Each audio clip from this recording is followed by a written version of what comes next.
Om Tava Kathamritam Tapta Jivanam Kavibhiriritam Kalmashapaham Sravanamangalam Srimadatam Bhuvi Grananti Ye Bhurida Jana.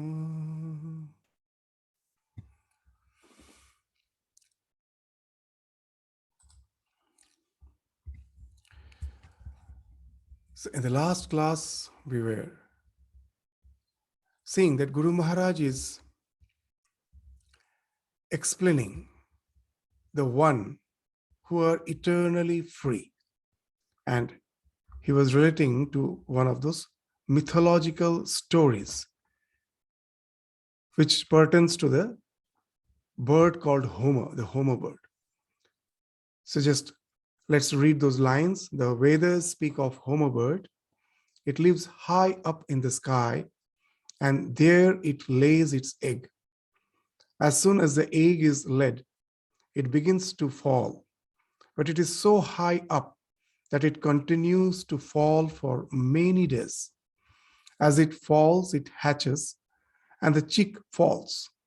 As the chick falls, its eyes open, it grows wings. As soon as its eyes open, it realizes that it is falling and will be dashed to pieces on touching the ground. Then it at once shoots up toward the mother bird high in the sky.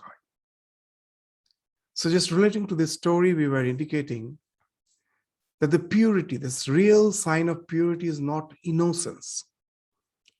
We sometimes say that he's as innocent as a child. But we don't know what all is hidden in the subconscious mind to sprout as the child grows, as he reaches the state of puberty, he is now a teenager, and then we find suddenly the traits of his characters are changing. So what happened? There's so many latent impressions, samskaras that were hidden in his subconscious mind, which is sprouting. So he was quite innocent, that we equated with purity. But purity is never innocence. It is actually vigilance. You know the way the mind works, you know the subtleties of mind, and you nip them at the bud. You don't allow them to sprout. You're extremely vigilant. You know your mind very properly. So we will just, in the last class also, we mentioned the story of Guru Maharaj. And just as a contrast, we will speak of one of the stories mentioned in Mahabharata. That a king wanted her daughter, the princess, to be married to a very pure soul.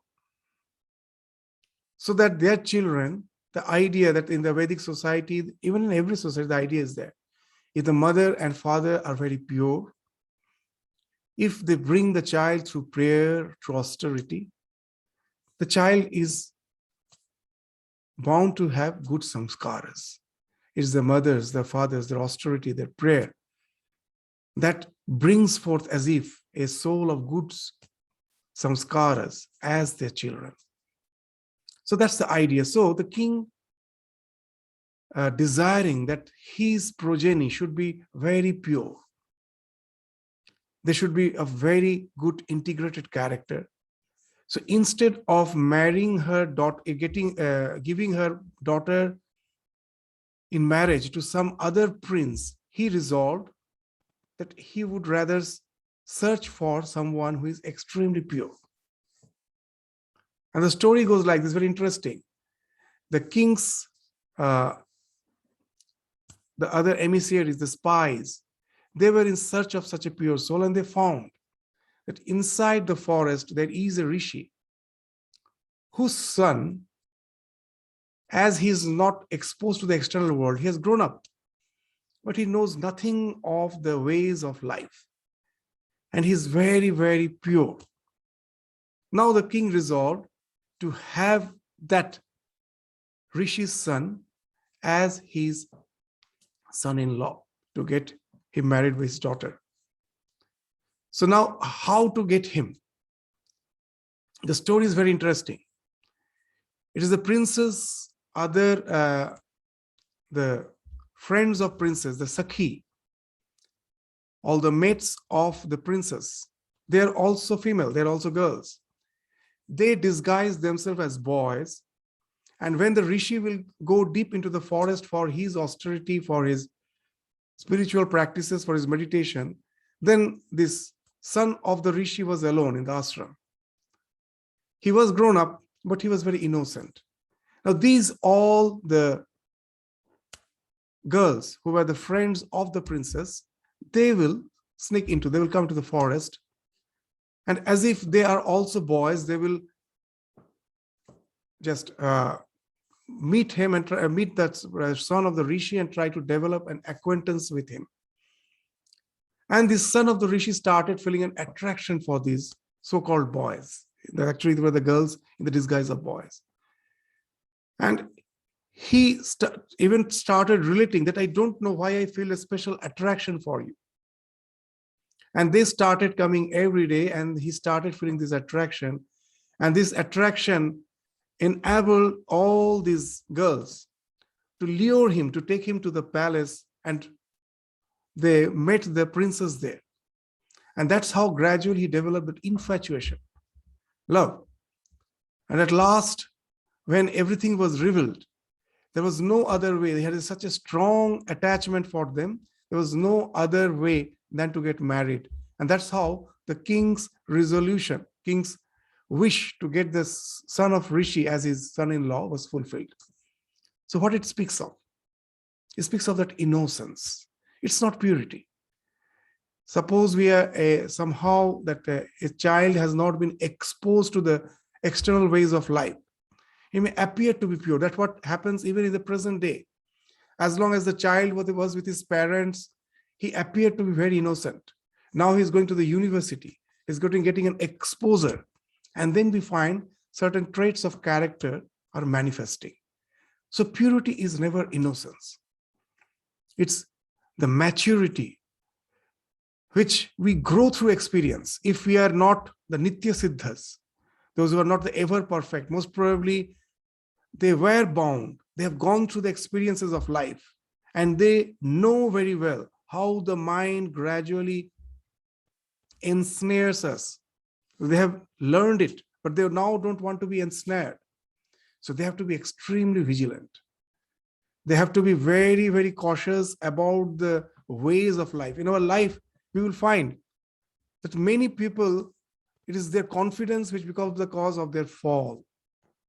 They think, I will go to the party, I will go mix with everyone, but I won't get affected.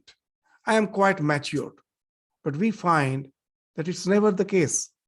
Gradually, we will find that situation do affect us. The one who has proper intentions will never go there. What's the need? They will avoid the situation because the ways of the mind is such, it will draw us if we allow them to be in such circumstances. And that speaks of that vigilance. As we were indicating in the last class, let's see what's the sign of vigilance. Let's see how that Sri Ramakrishna resolved of the life of renunciate.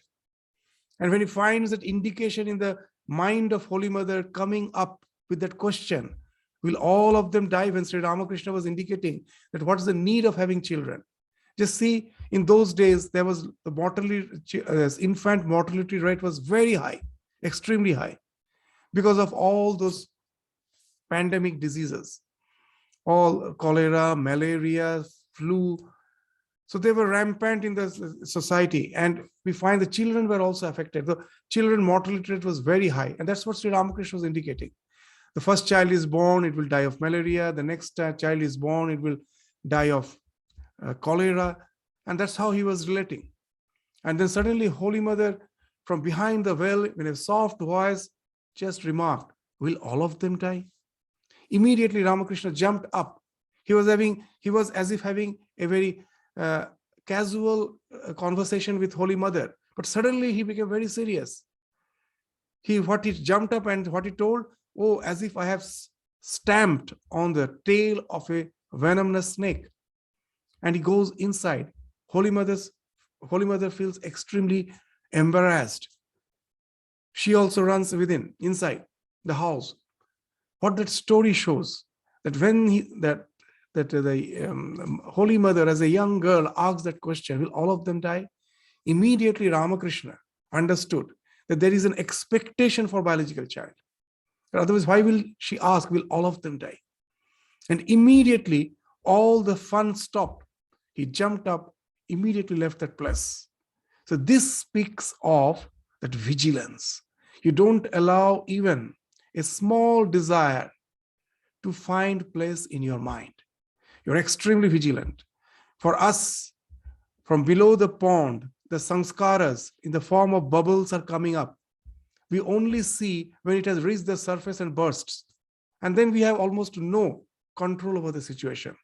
But the evolved soul can see the bubble coming out from the subconscious mind and can take care of it from there itself before it gets the strength to overpower him.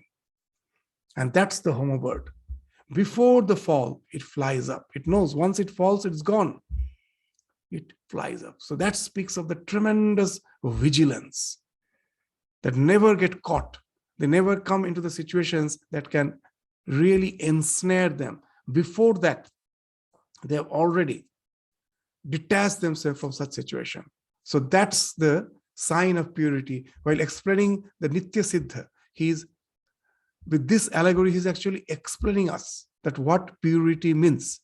For most of us, as we were in the last class, we were indicating that if a sand particle falls on our skin, we don't feel it. It's there. It in no way irritates us. But the same sand particle, if it falls on the eyeball, immediately we find how irritating it is. So in the scriptures, they give this example to explain the state of a spiritually evolved soul. Sometimes we don't understand them. We just say that he is actually extremely sensuous. Why? A little discussion or fun about sensuous matters, which we take casually, it's not affecting us. The so-called spiritually evolved soul will suddenly run away from that place, apparently make us feel that he's extremely affected by all those discussions, as if his condition is worse than us. That's what apparently we make the mistake. But actually, he's extremely sensitive.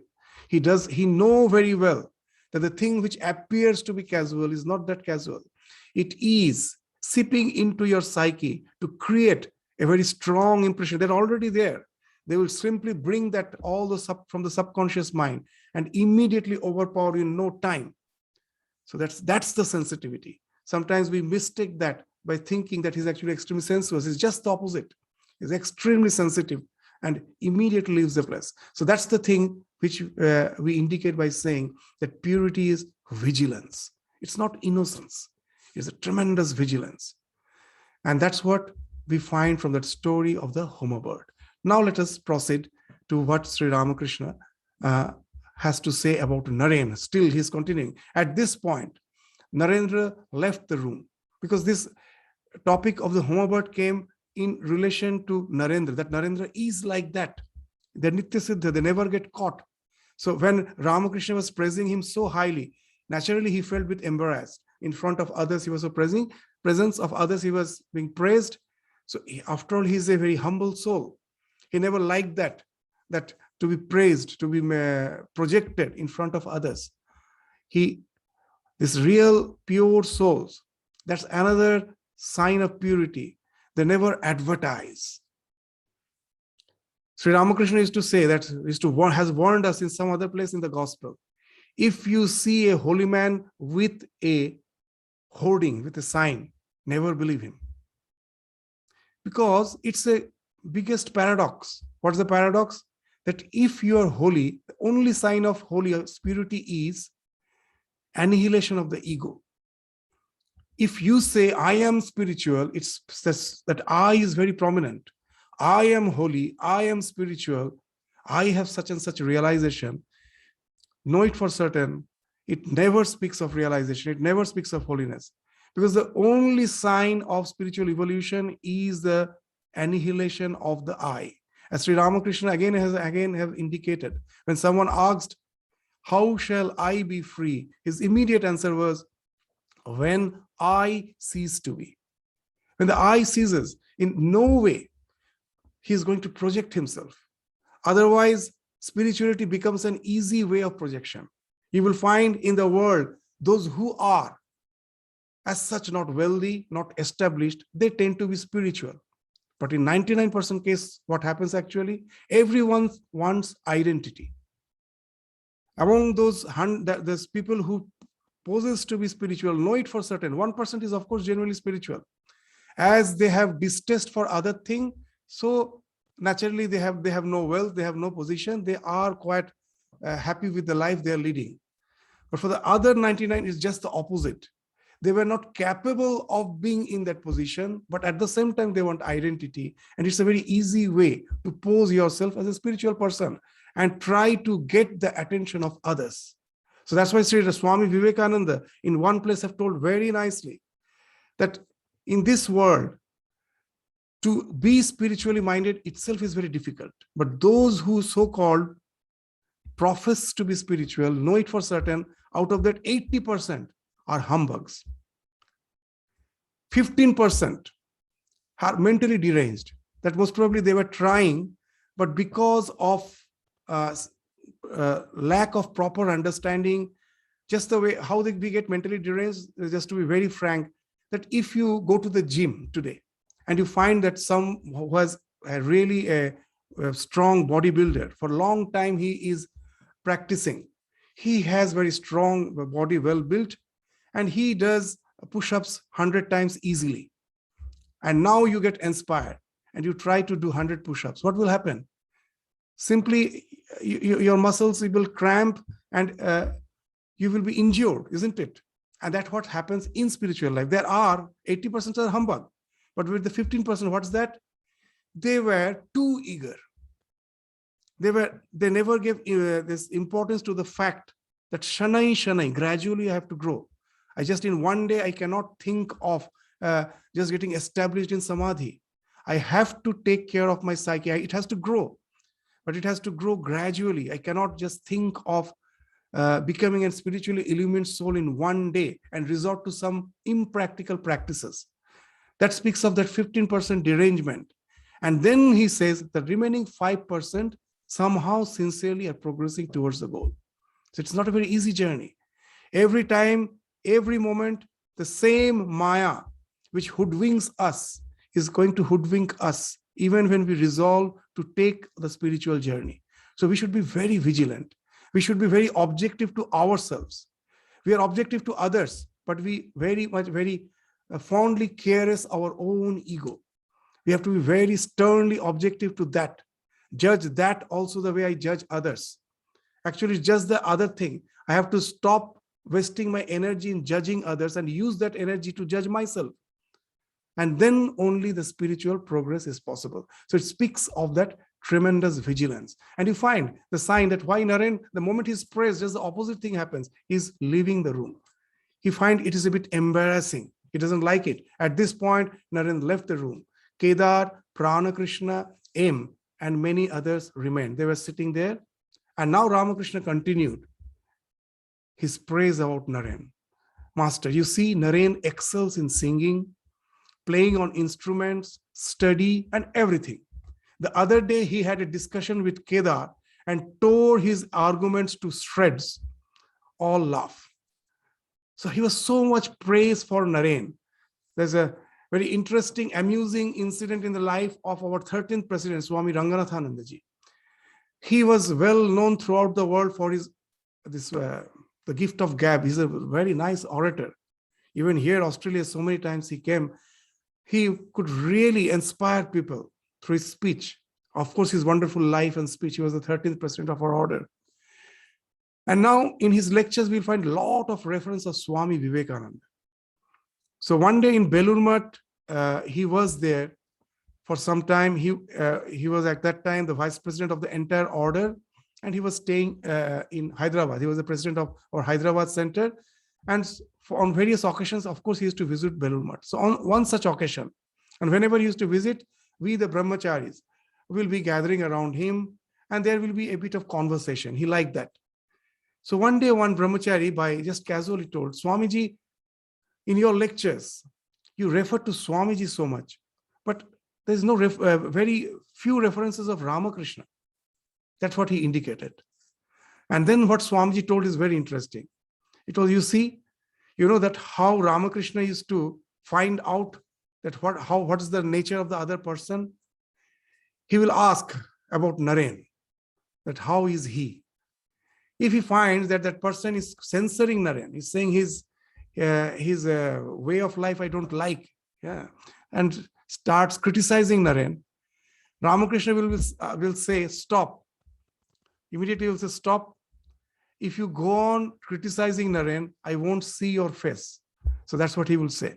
And if anyone praises Naren, immediately he will give a certificate. He must be a good person. He's praising Naren. So he had such an unflinching faith on Naren. So this is the Naren which we are finding, that he's good in everything. It's a very casual remark, but here, this also we can relate to some of the Ramakrishna's teachings, which is in the gospel. Ramakrishna used to say a wonderful thing, that as a human being is like a flute. A flute has many holes. When you're blowing through the pipe of the flute, you have to move your fingers on the hole, allowing some of the holes to be free, some to be pressed by the fingers, then only the music comes out. Now, if you press all the holes and keep one hole open and blow the flute, what will come out is just a mere noise. You cannot get music. So Sri Ramakrishna, the master of example, used to say that human being is like a flute. He has many faculties. But most of the time what happens, we get biased to a particular faculty and don't give attention to the development of other faculties. And then what happens? Through our life, what comes out is noise, is not music. What a nice example he's giving. That you will find that all the fight in the name of religion which is going on is noise. Why? I believe in such and such philosophy. That's the only ism I believe. I am bhakti. I have nothing to do with jnana. I have nothing to do with action. I am a karma yogi. I have nothing to do with those discriminative knowledge, with those emotions. I have nothing to do. But as a human being, I have emotions. I have the faculty of work. I have the faculty to discriminate. I have the faculty to focus. All those faculties are there. Why should I be one-sided? If God has given me all those faculties, if he has made me like a flute with so many holes, why should I press all of them and just blow through the flute so that only noise comes out through one of the holes? In no way your life will be an overall development. So let your life sprout. Let your personality be like a full-fledged personality where all the faculties get chance to develop. It's important in spiritual life. Why? It accelerates our spiritual journey. You use all the faculties to reach towards your goal. As Sri Ramakrishna used to say a very interesting thing. That's in the olden days, how to smelt the gold. To smelt gold, nowadays, of course, we have this sophisticated way of this huge furnace with the temperature required to melt the gold. In the olden days, the crude ways they have to use, the villages, what they used to do, that the fire on which they have kept the gold, to increase its temperature, with a pipe, they will blow it. In hand, they have some hand fan, huge hand fan. They're also using that when they're blowing through the pipe. At the same time, they're using the hand. And with the feet, there's some, the paddles are fixed, like the cycle, this paddling, there's some paddles are there. That is again fixed to some huge fan that also blows. So you're using your hand, your feet, your mouth, everything. With everything, you go on blowing the fire to get the optimum temperature. So Sri Ramakrishna is giving that example. There's so many faculties you have. Why don't you use all of them so that your spiritual journey gets accelerated? It gets intense. So that was the message of his life. And that's what we find, that's why he's praising, that he knows singing.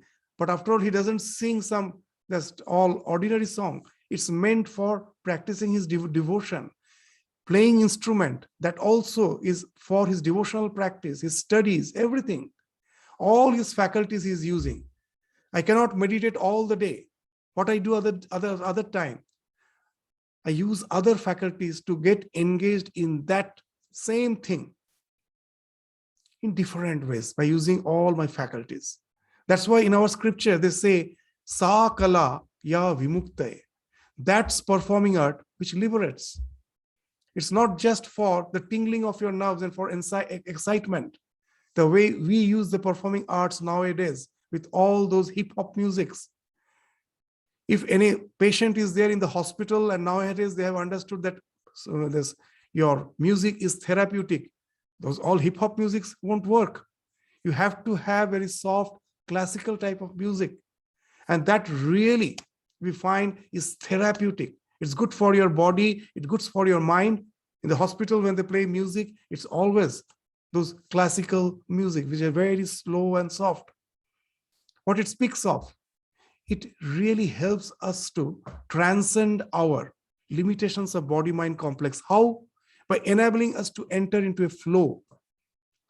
That flow is a very wonderful idea in psychology in the present day.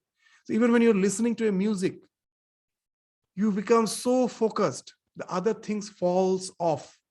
It is as good as a deep contemplation. Everything falls off. The bliss that comes out of it from that state of egolessness, where your awareness of your own body-mind complex has fallen off.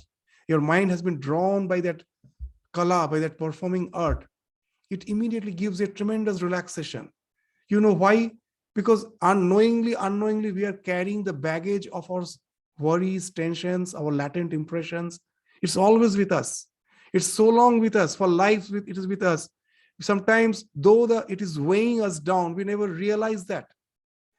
We have got habituated by it. But somehow, if someone pulls it down and keeps, then we find the difference. Oh, I feel so relaxed. I never realized that I'm carrying such weight.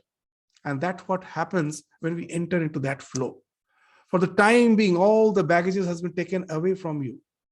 And you enter into a state of bliss, relaxation, let go. And that's what happens even in meditation. So that's the thing. Why not we take the help of all of them to enter into that state of flow, which speaks of our spiritual evolution. The more you can get rid of all these worldly baggages, the more you get automatically identified with that. And Naren has that faculty to relate to all those traits of his character to excel. And that's why Sri Ramakrishna is all praise for him. You just see, he excels in singing, playing on instruments, study and everything. And even in discrimination, the other day he had a discussion with Kedar and tore his arguments to shreds. When the meeting broke up, the devotees sorted in the temple garden, loitered in the temple garden. M went in the direction of the Panchavati. It was about 5 o'clock in the afternoon. After a while, he returned to the master's room. There on the small north veranda, he witnessed an amazing sight. So for the first time, he's going to witness Samadhi. That's what we discuss now. Sri Ramakrishna was standing still, surrounded by a few devotees, and Narendra was singing. Just now we were saying that how music can take you to that state of flow, can lead you to that samadhi. That's indicated here. Aim had never heard anyone except the master sing so sweetly. Naren's voice was something wonderful. So about Naren's voice, what to speak of his singing, even the way he used to speak. If in the reminiscences it has been, we find that when in Chicago he was delivering lecture, his voice was compared with the sonorous church, the bell. It was very deep, but at the same time very soft.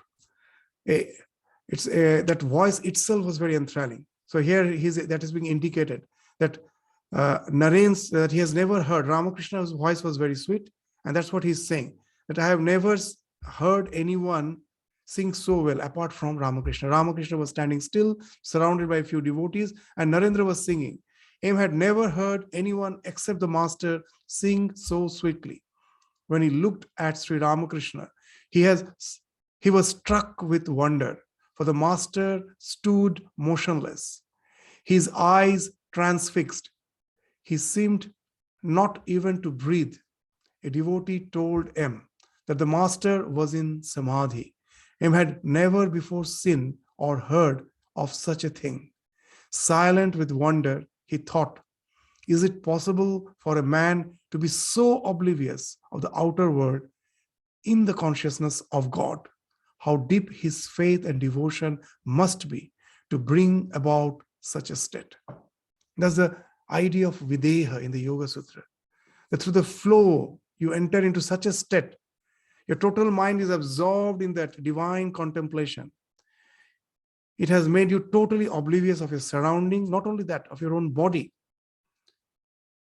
And there are, even in the life of Ramakrishna, we will find much later when he was suffering from cancer. When he was in samadhi, the doctor was present. He doubted that can a man be really that motionless, or is he feigning? And in the medical science, the way to find out whether a person is in coma is to touch the eyeball. Even in deep sleep, if you touch the eyeball, the person will react. But when he is in coma, if you touch the eyeball, there is no reaction. And the doctor was amazed. There was no reaction. He touched the eyeball. He was total bodilessness, that no sense of body has went to that type of that state because of tremendous absorption. So when we read in the scriptures, that's what these lives are so important, because when we read in the scriptures, we doubt. Sometimes we feel that these are all exaggerations. Can it ever happen? So the lives of these holy men are the living commentary of the scripture. By seeing that, we get convinced that these are not mere words. It can happen. And that's what has happened in Mahendranath's life. For the first time, he was amazed. He could never believe that such is possible. So he finds that Ramakrishna has entered into that state of samadhi. What samadhi? The samadhi means Triputi Bheda is samadhi. That sometimes we may feel that, oh, I have experienced such a nice meditation. Most probably it is samadhi. No. The only proof of samadhi is what? When you forget yourself. You're so absorbed in the object of meditation that you have become one with it. For the time being, you forgot yourself. Just that's what the Triputi Bheda means. There's, even when my mind is very much focused, still I have the distinction of three things. Triputi, what are they? Dhyana, Dhyata, Dheya. The one who is meditating is Dhyata. The object of meditation is Dheya. The process which connects these two is Dhyana. So he's aware that he is meditating on something. But when the samadhi, what's that samadhi happens? That your amness has totally collapsed. You become one with the object of meditation. It's very difficult to describe. But that's the state which speaks of so much absorption. Even in psychology, we can understand that our mind has a limited power of focus, of processing information.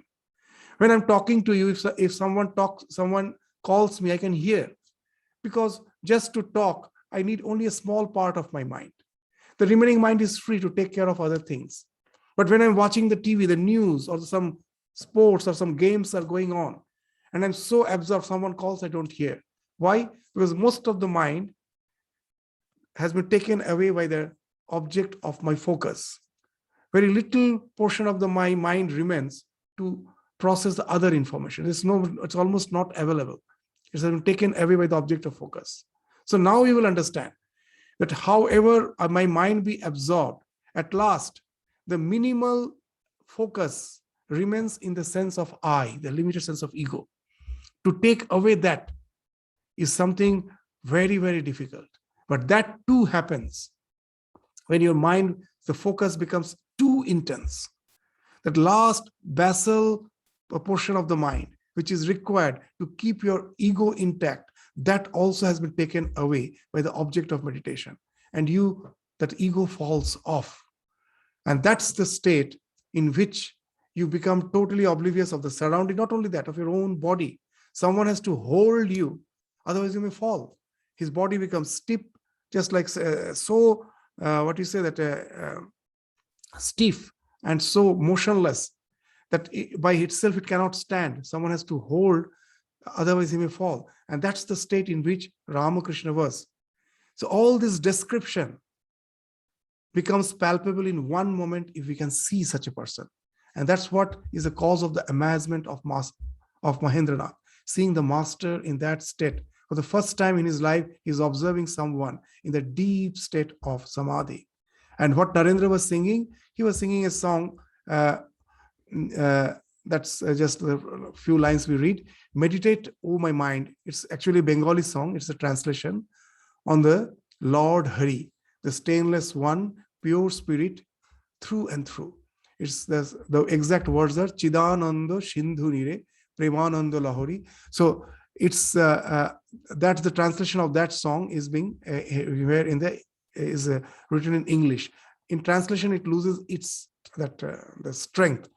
But just for the sake of your information, I will just read out the entire song, the translated song. Then meditate, O my mind, on the Lord Hari, the stainless one, pure spirit through and through. How peerless is the light that in him shines. How soul bewitching is his wondrous form. How dear is he to all his devotees. Evermore beauteous is fresh blossoming love that shames the splendor of a million moons. Like lightning gleams the glory of his form, raising erect the hair for very joy. Means getting horripilation because of your communion with the divine. So these are the mere words for us. But Ramakrishna was like, in his own words, like a dry matchstick. It needs a little friction and immediately to flare up. For us, we are like a wet matchstick. We are just being moistened by all the so-called the worldly way of life. So even after 100 strikes, it doesn't get lighted up. But he was like a dry matchstick. Just a little strike is required. Immediately, it flares up all the spiritual faculties and takes him to the samadhi. That was the song which Naren was singing, which led Ramakrishna to samadhi. And when he's coming down, that's being explained. The master shuddered when this last line was sung. His hair stood on end and tears of joy streamed down his cheeks. Now and then his lips parted in a smile. So in Bhakti Shastra, they speak of the Satwik, this bhava. There are 8 expressions of the Satwik bhava. What are they? Stambha, you become motionless. That was indicated previously. As your sense of the body falls off, you become motionless. Stambha. Sweda, this sweating profusely, because there is a tremendous action in inaction. Apparently the body is still, but the mind is extremely focused, and it needs tremendous mental power, tremendous energy to keep that focus. That's why you will find that in spiritual life it is being mentioned that don't fetter away your energies in the sense of pleasures, because for that to be established in that realization, you need tremendous energy. So this speaks, that's why that of this profuse sweating. He is motionless as if doing nothing, but that so much of energy is required to keep that mind in that high state of focus. Sweda, sweating. Romancha, to get these goosebumps because of that union, the joy which emanates from that type of union. It gives you horripilation, that romancha. And if you try to just talk when we are extremely emotional, when we are extremely filled with emotions, what happens? We find our voice gets choked. So that's being indicated, swara bheda. You get choked. Vepathu, your body starts trembling. And the other characteristics also has been spoken of, like Asru, the tears flows down. And then the last thing is Pralaya, unconscious, when he cannot bear anymore with this so much of this onslaught of emotions. It at last can result in that losing total consciousness. So that is the state of Pralaya. So these are the 8 Satwik bhavas which we find has been indicated in the scriptures. And as these words really become enlivened, when we see all these signs and symptoms finding expression through the life of Sri Ramakrishna. And that's why God comes down to make the scriptures meaningful. The scriptures are there. God speaks nothing beyond the scriptures. But the scriptures, something becomes totally incomprehensible because we don't find any example which actually can explain the scriptures. So they come down to exemplify the scriptures and to bring back our faith on the words of the scriptures. And once we get the faith, then only the motivation comes. Otherwise, we will take them mere poetry. It will never help us to internalize those things in our life. So there is 2 words, Vigraha and Ahangraha. For most of us, the deity is a Vigraha. We go to the shrine with folded hands, we pray that you are the pure, I am impure. I come and bow down because you are the sign of purity. But that way, that purity is not helping me. If I am impure, then how it avails that Lord's purity, how it avails in my life, how it helps me in my life. So that purity has to be internalized. So that Vigraha should become Ahangraha. The Lord no more should be in the shrine. He should be in your heart. He should be enshrined in your heart. And if he's enshrined in your heart, you become the temple. And if you become the temple should be clean. It should be perfectly clean. We never keep the temple untidy. It should be perfectly decorated and clean. And that's what your mind should be decorated by all those good values. And your senses should be cleansed from all the sensed pleasures, and you become the temple. And that's you become the Vigraha is now enshrined. That's the Ahangraha. You are yourself the Vigraha now. And that's what, to show that to the humanity, God comes down. Otherwise, just mere believing. We say, just believe in such and such person, you will be liberated. Know it for certain, if the belief doesn't transform my life, liberation cannot come. Belief is a belief when I find the transformation is happening. Otherwise, it's mere words. I say I believe in God, but it in no way brings transformation in my life. Then we can be sure about the fact that belief is just a lip service. It has nothing to do with the real feeling in his heart. If you really feel that you are, that you really appreciate God's purity, how come that purity doesn't reflect through your life? It has to reflect. And that's the thing which we find in the life of Ramakrishna, that wonderful life through which all the things which has been indicated in the scriptures is getting enlivened. The song went on, worship his feet in the lotus of your heart, with mind serene and eyes made radiant, with heavenly love, behold that matchless sight.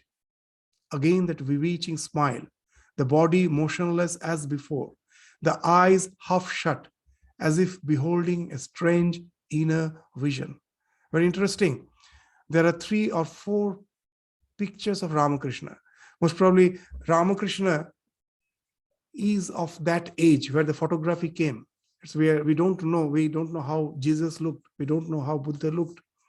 It's all it is all pictures, drawn pictures, where the imagination actually plays a great role in depicting their resemblance.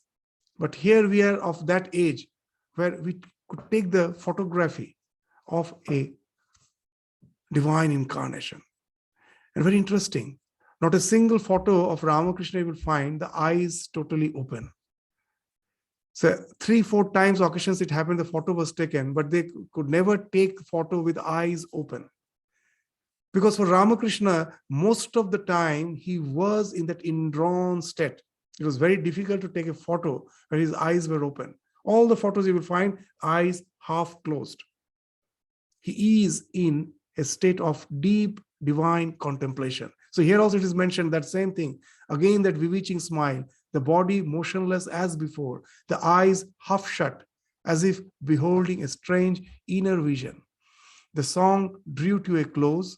Narendra sang the last lines, caught in the spell of his love's ecstasy. Immerse yourself for evermore, O mind, in him who is pure knowledge and pure bliss. The wordings of the song was exemplified through the Samadhi of Ramakrishna. That these words for us are mere poetry, unless we find a figure like Ramakrishna exemplifying it, that what actually that immersion means, that was just palpably visible through his life. Immerse yourself forevermore, O mind, in him who is pure knowledge and pure bliss. The sight of the Samadhi and the divine bliss he had witnessed left an indelible impression on M's mind. He returned home deeply moved. Now and then he could hear within himself the echo of those soul intoxicating lines. Immerse yourself forevermore, O mind, in him who is pure knowledge and pure bliss. The next day, too, was a holiday for M. He arrived at Dakshineshwar at 3 o'clock in the afternoon. Sri Ramakrishna was in his room. Narendra, Bhavanath, and a few other devotees were sitting on a mat spread on the floor. They were all young men of 19 or 20. Seated on the small couch, Sri Ramakrishna was talking with them and smiling. No sooner had M entered the room than the master laughed aloud and said to the boys, "There he has come again." They all joined in laughter. M bowed low before him and took a seat. Before this, he had saluted the master with folded hands, like one with an English education. But that day he learned to fall down at his feet in orthodox Hindu fashion. Presently, the master explained the cause of his laughter to the devotees. He said, "A man once fed a peacock with a pill of opium at 4 o'clock in the afternoon. The next day, exactly at that time, the peacock came back. It had felt the intoxication of the drug and returned just in time to have another dose." So that's the thing, Sri Ramakrishna, how nicely he's indicating that that he's already intoxicated. The last day he came, and this is the intoxication in a very good way, that all other intoxication binds us. This is the intoxication that is going to liberate us. But Ramakrishna was having a fun with the other boys by relating this intoxication in the form of an allegory. M thought this intoxication is very interesting. There's a story in the life of another disciple of Ramakrishna. His name was Kalipada Ghosh. He was a wretched. He was such a drunkard, means his wife came to Dakshineshwar long back and went to Ramakrishna to ask that, "Can you give me some, this herbal medicines or something by which this in India, the practices are there. You go to holy man and say that I have such and such difficulties. They will give some herbs which they say has been made vibrant with some spiritual power through some mantras. All those type of beliefs are there. Now the general people come to holy man for such thing only. They are not attracted by his spiritual life. That some power they should have, and they should be helped with the help of those powers. They should be helped. So Kalipada's wife went long back to get some decide like this totka, some herbs which has been made powerful with some mantras. And Ramakrishna felt amused because he never did also practice. So just to make a fun, what he told, it's not me. You pointed to the Nahabat, where Holy Mother used to stay, and told, you go there, you will find a lady. She can give you all those things. And this she went to Holy Mother, and when she related that I have been sent by him that you can give something to cure my husband from this from being a drunkard, Holy Mother understood that Ramakrishna is playing pranks. So he told, no, it's not me. He is just joking with you. Go back to him. You fall at his feet. It is he who can help you. And this went on 2-3 times. Whenever he's going to Ramakrishna, he's sending him back to Holy Mother. Holy Mother was not in a mood to make fun. He seriously told, you go to Ramakrishna. But at last, when he was again sent back, after 3 times, he was sent back to Holy Mother. Now what Holy Mother did, every day she used to do some puja, some bilwa leaves, some flowers. After that puja offering was remaining there, he again touched it in the feet of the Ramakrishna's photo was there in his room, in her room. She touched and just packed them in a small piece of cloth and gave it to her and told, you keep it. After 12 years, this Kalipada came, that also totally drunk. And seeing him, Ramakrishna immediately realized, who is he? Seeing him, he told, after tormenting his wife for 12 years, he is there again. He's now here. And this Kalipada was so shameless. After coming to Dakshineshwar, he asked Ramakrishna, do you have wine? And Ramakrishna was very amused. He told, yeah, I do have, but it is very costly. Well, is it a British wine? Well, it is even costlier than that. So that's what Ramakrishna indicated, that he has a wine which is extremely expensive. Kalipada took it literally. Later he found out that what Ramakrishna meant is the wine of divine love. It's very expensive. It is much more powerful than this ordinary wine. It can intoxicate you. You lose your consciousness in the love of the divine. The world becomes oblivious. What can be more powerful? That's the powerful thing. And that's the thing with which Master Maharsh has been intoxicated. A small dose of it. And that's what he's indicating. A man once fed a peacock with a pill of opium at 4 o'clock in the afternoon. The next day, exactly at that time, the peacock came back. It had felt the intoxication of the drug and returned just in time to have another dose. And thought this a very apt illustration. Even at home, he had been unable to banish the thought of Sri Ramakrishna for a moment. His mind was constantly at Dakshineshwar, and he had counted the minutes until he should go again. In the meantime, the master was having great fun with the boys, treating them as if they were his most intimate friends. Peals of side-splitting laughter filled the room as if it were a mart of joy. The whole thing was a revelation to M. He thought, didn't I see him only yesterday intoxicated with God? Wasn't he swimming then in the ocean of divine love? A sight I had never seen before. And today the same person is behaving like an ordinary man. Wasn't it he who scolded me on the first day of my coming here? Didn't he admonish me saying, and you are a man of knowledge? Wasn't it he who said to me that God with form is as true as God without form? Didn't he tell me that God alone is real and all else illusory?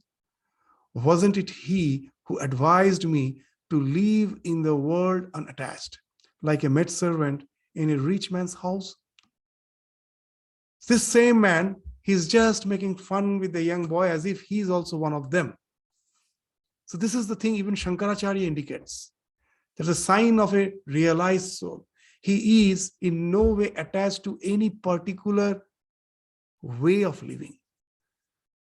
Why? When the ego falls off, even our behavioral pattern is linked with the ego.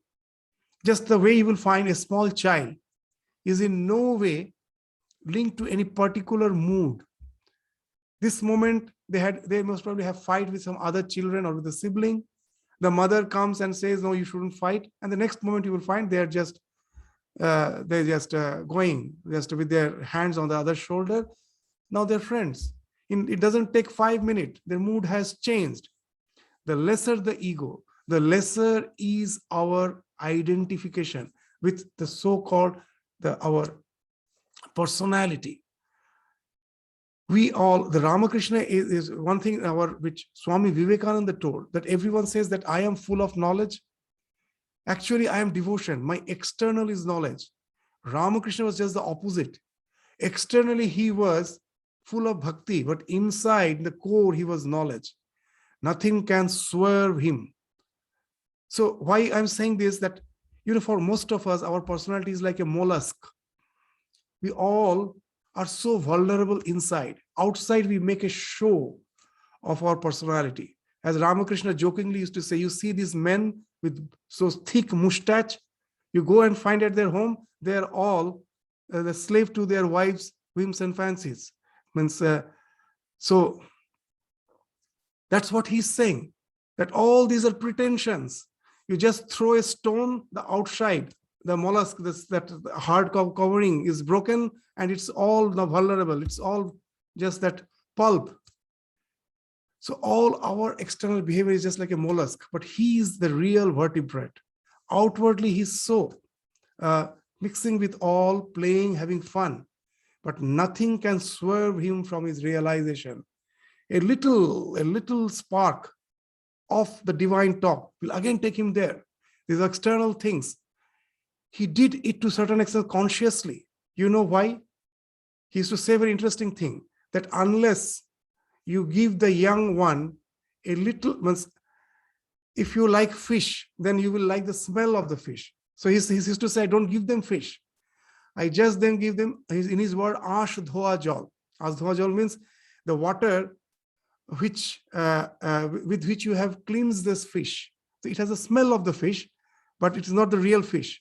So he says that I give these boys a little that water with which the fish has been cleansed. Otherwise, why would they come? Very interesting. What he says, that when we are in the sunset plane of existence, God wants us to pull us from there. But if he just speaks of this pure thing, we won't come. So he gives that. That is not the real fish. He will sometimes make fun, make reference to very worldly ways of thinking. With that, he will pull you up. So it's a very interesting thing, that just the way the mother doesn't want the child to have too much of lollipops. It's not good for the child. But sometimes to motivate the child to do something good, she will just lure him with a lollipop. Intention is not to feed him that lollipop or make him addicted to that. It's just a way to lure him to do the thing which he's supposed to do.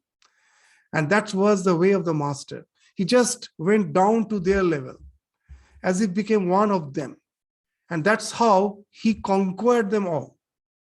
And that's from there he's bringing them to that high stages of realization. The same man, we will find, is very stern. When they used to stay overnight, these boys with whom he's having so much of fun, they used to stay overnight so that they can do some tapasya, some spiritual practice, getting up early in the morning. Ramakrishna made it sure that how many breads they will have, the chapatis, the rotis. If Holy Mother will give one extra, he was very strict. And there we find the mother is very lenient. She will say, I will take care of their destiny. You need not have to bother. So here we find this wonderful balance between discipline and grace. Wonderful balance. The mother is all graceful, and Ramakrishna, the one who is so much loving, is at the sometimes very stern, very disciplined. But all this laughter is the way to be with them, to make them their own, and then take them to the higher realms of spiritual realization. So this is the same man. Master was astonished to see, as Mahendranath was astonished to see Ramakrishna in this state. And then Sri Ramakrishna was having great fun with the young devotees. Now and then he glanced at M. He noticed that M sat in silence. The master said to Ramlal, you see, he is a little advanced in years, and therefore somewhat serious. He sits quiet while the youngsters are making merry. M was then about 28 years old. He was a bit senior to those boys. They were in their teen age. He was 28 years old. The conversation drifted to Hanuman, whose picture hung on the wall in the master's room. Sri Ramakrishna said, just imagine Hanuman's state of mind. He didn't care for money, honor, creature comforts, or anything else. He longed only for God. When he was running away with a heavenly weapon that had been secreted in the crystal pillar, Mandodari began to tempt him with various fruits so that he might come down and drop the weapons. But he couldn't be tricked so easily. In reply to her persuasions, he sang this song. Am I in need of fruit? I have the fruit that makes this life. Fruitful indeed within my heart, the tree of Rama grows, bearing salvation for its fruit. Under the wish-fulfilling tree of Rama do I sit at ease, plucking whatever fruit I will. But if you speak of fruit, no beggar I for common fruit. Behold, I go, leaving a bitter fruit for you. So that's the dramatic way of Hanuman's reply to Mandodari. So these are the stories which are related. The stories are very interesting, which speaks of the idea that there cannot be any rival in God's love. Even in the Bible, it is mentioned so many places. In the Testament, it is mentioned, New Testament, Old Testament. The God is the most jealous God. You know, what's the jealousy? When you love someone, if you find that he or she have some small love for someone else also, the feeling that you have is a jealousy. You feel that the entire love should be directed towards you, the one whom you love, his or her. So God is that jealous. When you say, I love God, God wants to see whether that love is not diverted even a bit to anything else. It should be totally focused to the Lord and Lord alone. That's why in a common usage in our Bengali, they say that as if God says, Je kore amar ash, ami kori tar sarbonash, tobuo je kore amar ash, ami hoi tar dasher dash. It's very, very strong words. What says? The one who desires me, at first I as if destroy him, sarbonash. But still, if he desires me, I become the servant of his servant. The idea is God tests. He's a jealous God. When you say I love him, all the things which so-called you feel is your own, he will test by as if doing destruction to you, that sometimes you find all the mishaps happening. Do you still can say, you have that strength to say, I still love God? And then God will become the servant of your love. That's the idea. So there cannot be any rivalry in God's love. And that's the thing which you find in the Hanuman's life, which has been spoken of. Nothing can divert him. No persuasions can help. He is focused to his mission. So that's the thing which has been indicated. So with this gospel is a wonderful thing. Each and every line you can find that is full of so many of the spiritual ideas. It's a feast of ideas. So we will go on with our discussion again. The next class will be, of course, after the Navaratri. The next Tuesday, we won't have the class. The following Tuesday, again, we will continue with the study of the Gospel of Sri Ramakrishna. So with this, we stop our discussion today. Namaskar to you all. Thank you.